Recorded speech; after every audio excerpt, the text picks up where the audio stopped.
Assalamualaikum warahmatullahi wabarakatuh. Waalaikumsalam warahmatullahi wabarakatuh.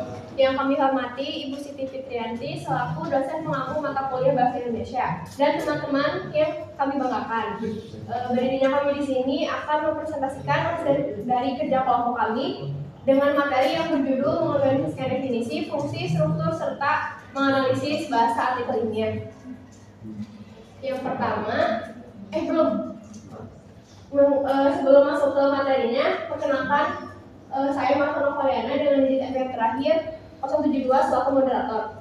Saya Firda Yudara dengan NPM terakhir 002. Saya Muhammad Azkar Prasetya dengan angka terakhir 007. Saya Silma Mulyasari dengan digit NPM terakhir 057.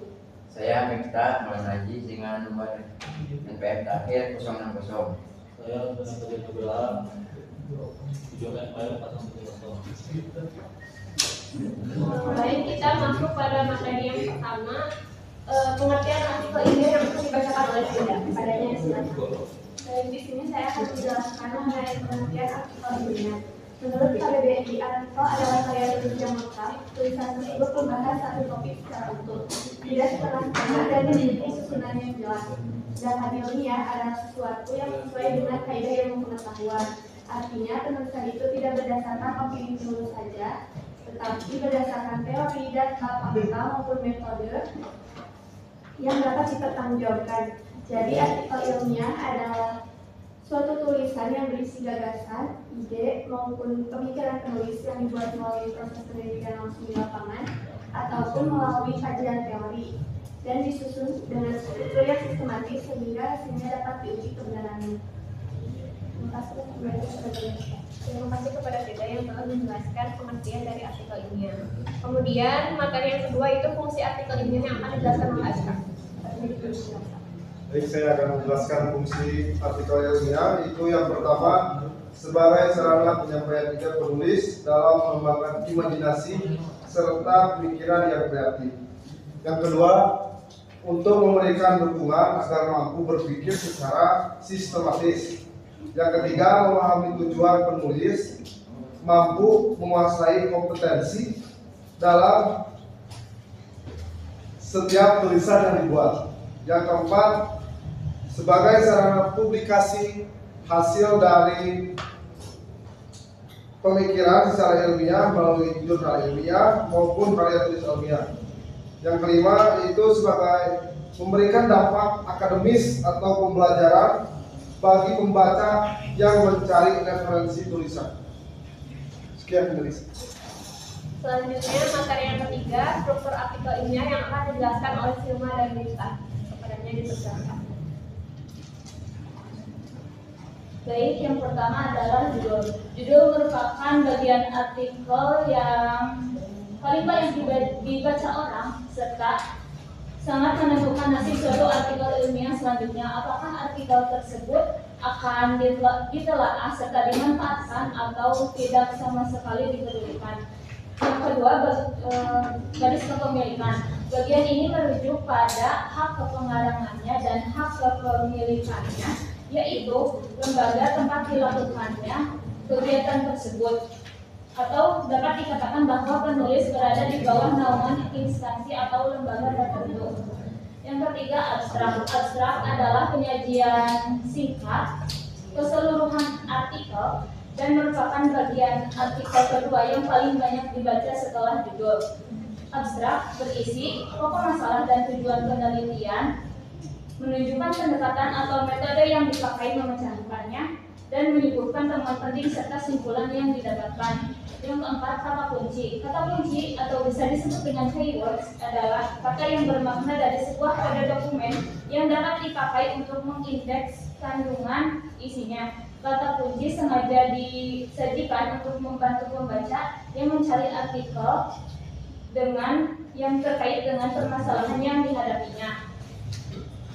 Kata kunci biasanya terdiri dari 3-5 kata dan kata-kata tersebut tidak boleh mengulang judul. Dan yang kelima, pendahuluan.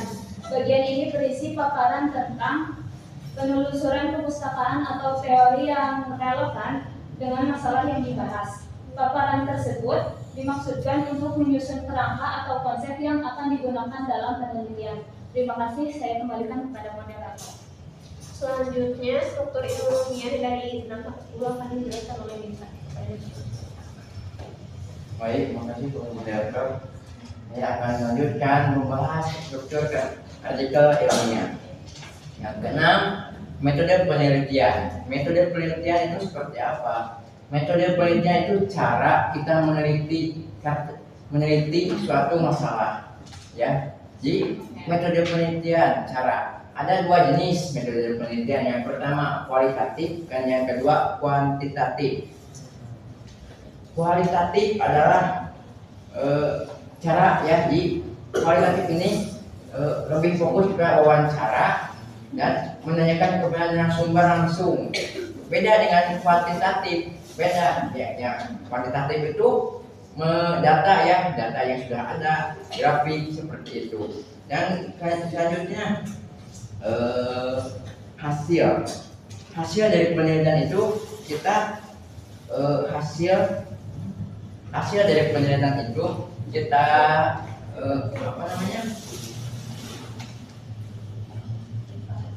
salurkan kepada artikel kita. Ya, ini hasil yang kita dalam metode penelitian kita yang buat ya, hasilnya salurkan. Dan kedelapan pembahasan, ini yang penting kita bahas. Kita harus membahas yang masalah kita ya, harus detail apa yang kurang, apa yang harus detail ya pembahasannya seperti itu. Dan kesembilan, kesimpulan dan saran. Kesimpulan dan saran adalah kesimpulan. Jadi kesimpulan ini harus jelas, singkat, padat, ya seperti itu. Jadi jangan bertele-tele. Intinya mah harus jelas ya, intinya seperti itu. Saran, jadi misal kita contohkan saja judulnya apa? Pengaruh bermain game terhadap siswa seperti itu. Nah, sarannya seperti apa? Kita seharusnya siswa mengurangi bermain game itu ya, seperti itu saran. Terakhir daftar pustaka. Daftar pustaka adalah daftar sumber dari mana kita mendapatkan sumber-sumber itu ya, ada website, jurnal seperti itu. Terima kasih ya. Berikan kepada moderator. Selanjutnya, materi yang terakhir bahasa artikel ilmiah yang akan dijelaskan oleh Alfi. Kepadanya dipersilakan. Bahasa artikel ilmiah. Bahasa artikel ilmiah adalah ragam bahasa tulis, baku, formal, objektif, logis, dan lugas yang digunakan untuk menyajikan hasil penelitian atau pemikiran ilmiah. Di sini ada 3 poin. Yang pertama, pemilihan kata. Pemilihan kata yang digunakan harus dipilih secara cermat, tepat, dan bukan kata-kata logat. Apa itu kata-kata logat? Kata-kata logat yaitu istilah khas yang digunakan oleh masyarakat di kelompok sosial tertentu atau kata-kata tidak baku yang artinya masih ambigu. Contohnya bahasa logat, bikin eksperimen. Karena kata bikin bukan kata logat, jadi seharusnya buat artikel ilmiah melakukan atau menyusun eksperimen. Kedua, penyusunan kalimat haruslah disusun secara sistematis, jelas, runtuh, sederhana atau mudah dipahami, hemat, objektif, dan yang paling penting adalah menarik. Seperti yang kata Miftah tadi, jangan bertele-tele. Yang ketiga, pengembangan paragraf. Pengembangan paragraf adalah proses menyusun dan memperluas ide pokok. Jadi paragraf yang disusun hendaknya dikembangkan secara variatif dan sistematis. Apa itu variatif? Variatif berarti tidak menggunakan pola kalimat atau struktur paragraf yang sama secara terus-menerus. Contoh yang salah. Peneliti melakukan survei. Peneliti mengambil data dari 100 responden. Peneliti menganalisis data menggunakan SPPS. Peneliti menemukan bahwa hasil survei signifikan. Jadi jika di dalam satu paragraf banyak kata yang diulang, maka paragraf tersebut akan monoton. Yang benarnya survei dilakukan untuk mengumpulkan data dari 100 responden. Selanjutnya analisis data dilakukan menggunakan perangkat lunak SPPS untuk memastikan akurasi. Hasil analisis menunjukkan bahwa temuan penelitian ini signifikan secara statistik. Terima kasih kepada Afri yang sudah menjelaskan bahasa artikel ilmiah. Selanjutnya, sebelum memasuki diskusi dan tanya jawab, izinkan menampilkan contoh dari artikel ilmiah. Bentar.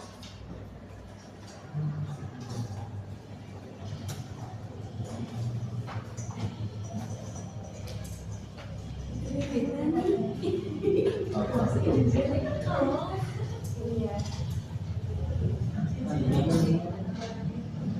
Tadi ada abstrak, pendahuluan,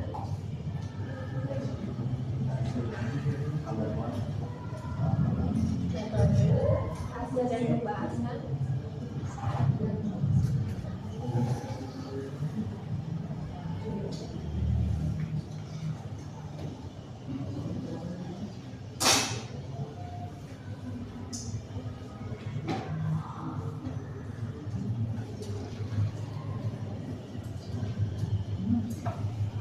dan kesimpulan.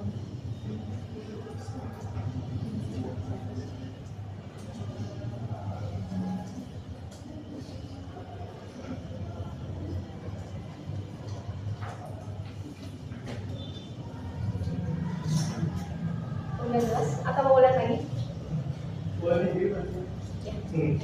Mungkin sekian. Jika ada yang mau bertanya, silakan ajukan tangan terlebih dahulu. Ulang bareng. 1, 2, 3. Ada. Gimana nih? Ini. Ulang. 1, 2, 3. Ada. Ada. Suwi. Ada pertanyaan. Mana? Salah satu larangan perkenalkan nama saya Cabana Mukaroma dengan SBN terakhir 045. Salah satu larangan dalam membuat artikel itu kan melakukan plagiarisme.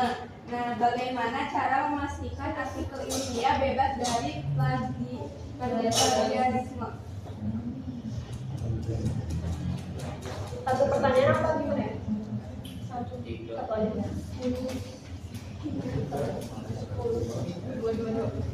Dua. Iya.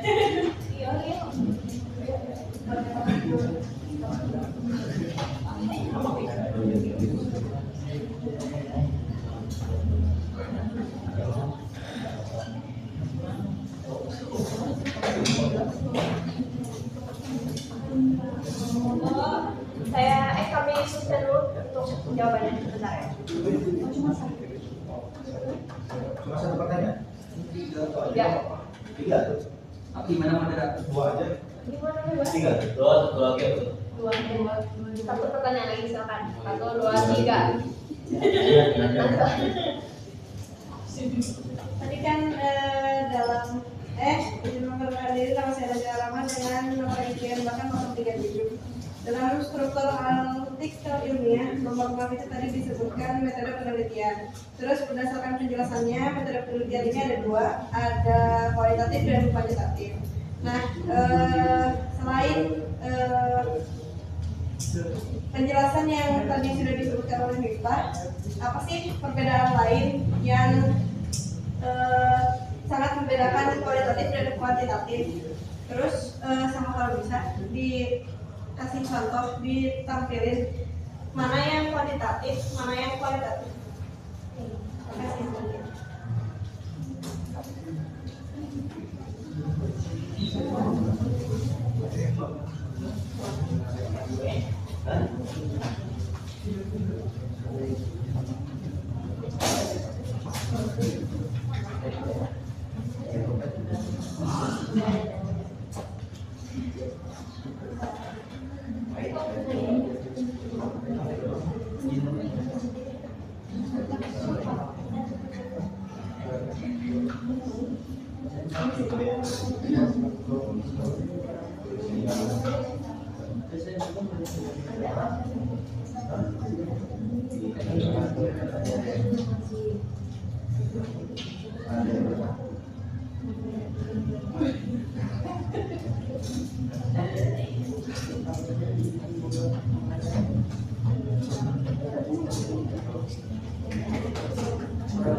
Aku lihat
Baik, saya akan menjawab pertanyaan dari Sabana.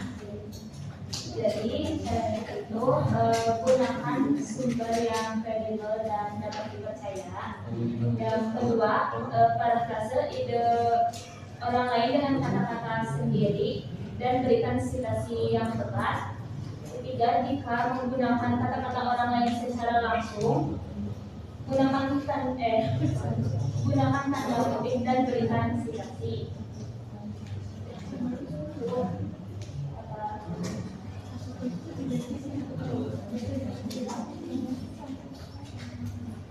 Siapa sih contoh?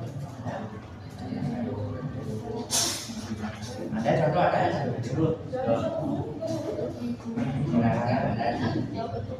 Boleh nggak ditampilkan? Tidak boleh. Ditampilkan boleh. Share aja tuh. Oh ya, paling di share nanti itunya contoh yang kualitatif sama kualitatif nggak apa? Jadi perbedaan ya, kita cari perbedaan kualitatif dan kuantitatif. Perbedaannya yang pertama kuantitatif